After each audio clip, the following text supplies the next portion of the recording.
So, the time has come. AJ Brown has been traded to the Patriots for a 2028 first round pick and a 2027 fifth round pick. And even though I knew it was coming, I can't accept it, man. You're saying 4 seasons, 2 Super Bowls, 1-1, and this is how it has to end. Even though I know AJ's getting up there in age and he's almost 30, I just can't accept it. You know, he was such a crucial part to the Eagles offense this year and all the years prior. Me personally, I wish he would have left after another ring or just another playoff berth, because the way he went out was so sad with all those drops and him being quote unquote a diva. But with all the negatives aside, Kevin Patullo's gone. We got a new offensive coordinator and we got Micaiah Lemon as our 2. But this might be Vic Fangio's last year as our DC, and that's probably what's going to happen by the end of the year. Vic Fangio is going to either retire or move on. And some people might think, oh, the season's over. Look at our 1-2.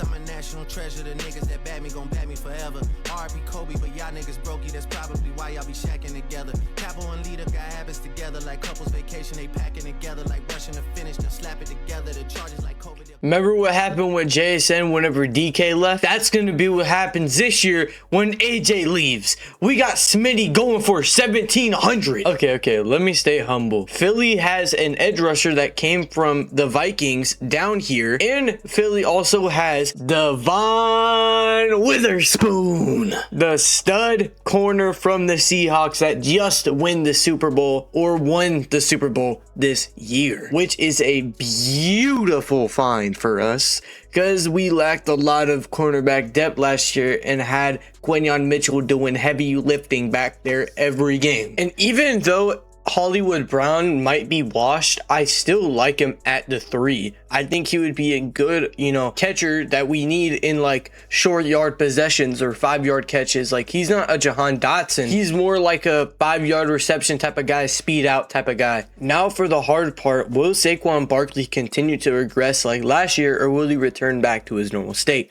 Because our O-line is pretty shot still, I think. I got to look more into it. But Saquon might be regressing as much as AJ Brown did because he's also getting up there in age. He's also still, the main power back in the league. But you get what I'm saying. He didn't have a horrible season last year, but he's starting to regress, and I hope that he can go back to where he was 2 years prior. Now it's time for the most important trade of this week. No. Not AJ Brown. The Cleveland Browns traded reigning Defensive Player of the Year Myles Garrett to the Los Angeles Rams in a blockbuster deal. In exchange for the Browns received Jared Verse, a 2027 first round pick, a 2028 second round pick, and a 2029 third round pick. Now this is crazy because I thought Howie Roseman was going to pull a 180 and get Myles Garrett and then them receive AJ Brown and then give them some picks also, but that didn't happen. And now the Rams have Myles Garrett, which is really freaky because the Rams have an insanely stacked defense now. They have Myles Garrett, Kobe Turner, Trent McDuffie, Byron Young, and Jalen Watson. Now I get this. They want to get a stud defense so Matthew Stafford can win a ring in his last year in the league, because I'm pretty sure this might be his last year. I mean, they have Puka, they have the running back duo, they have a good receiving core, a really good O-line, and their defense is absolutely stacked this year. This is going to be a hard team to play. Now, do you remember what Aaron Donald said if Micah Parsons came to their team? But now they have Myles Garrett. So imagine if Aaron Donald came back to the league and played alongside Myles Garrett where he wouldn't get double teamed anymore.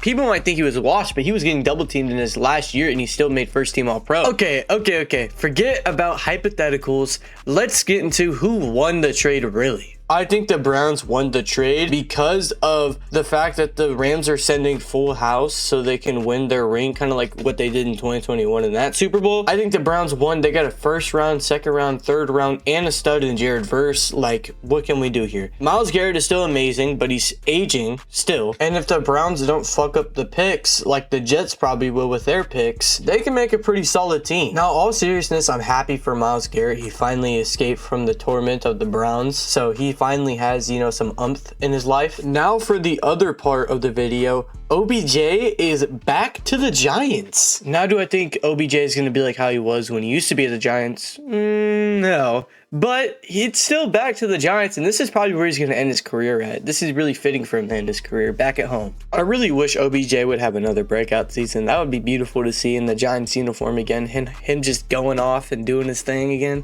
That would be insane, honestly. And speaking about the Giants, Jackson Dart, their starting quarterback, was seen at a political campaign for Trump and supporting him, and he's getting a lot of backlash from it. And I'm not here to debate politics, okay? But he got a lot of backlash from his teammates. And if you have a walnut brain and you haven't been in the media recently, Trump has been in a lot of tense political stuff from his relations with Epstein and his decisions in office. Okay, I'm not going to get too much into that. This is a NFL video, not a political video, but you get what I'm saying. Now, Jackson Dart got a lot of backlash from his teammate or recent draft pick with him, Abdul Carter, and he went out about it, but he still says he supports Jackson Dart, which is still good. But anyways, to wrap it up, I love all y'all, and I hope you guys have a great day. I'm gonna start posting daily this rest of the week, and thank you guys so much. I love all y'all, and I support all of y'all, and make sure to like, subscribe, leave a comment what I should do next, and goodbye, capiche. You know I have to make this play. I know I do because I don't want to let him down. It's probably like 5, almost 6 o'clock. We were out there in the rain running the hill. It showed me everything I need to know about you as a player, as a person.